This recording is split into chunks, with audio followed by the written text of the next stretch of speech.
Türkmenistan'dan Kırgızistan'a ihracat.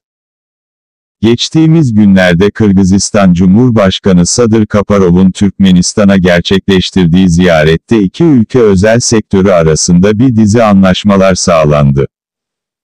Ziyaretin akabinde bu anlaşmalar uygulanmaya başlandı. Türkmenistan'dan ilk ihracat Kırgızistan'a gerçekleştirildi.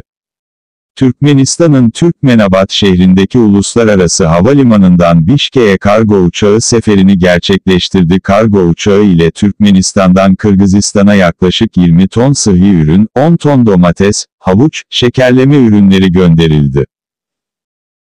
Ayrıca petrokimya ürünü, polipropilen ve polietilen granül, tekstil ürünleri teslimatı yapılmıştır. Böylece Türkmen iş adamları birkaç gün önce imzalanan 28 milyon dolarlık sözleşmeleri uygulamaya başladı.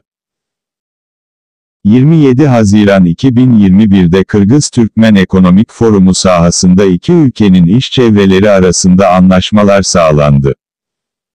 İki devletin girişimcileri arasında giyim ve ayakkabı üretimi, yatırım faaliyetleri ve ithalat-ihracat operasyonlarının geliştirilmesinde de işbirliği yapılmasına karar verildi. Bilirsiniz Erdoğan'ın Türkmenistan'a ziyareti planlanıyor.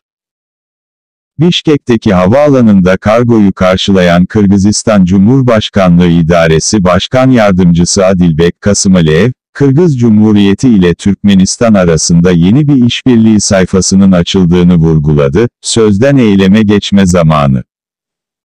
Türkmenistan'dan kargo geldi, bu da varılan anlaşmaların uygulanmasının başladığı anlamına geliyor. Umarım gelecekte işbirliğimiz daha da genişleyecektir, dedi. Kanalıma abone olmayı ve bildirim zilini açmayı unutmayınız.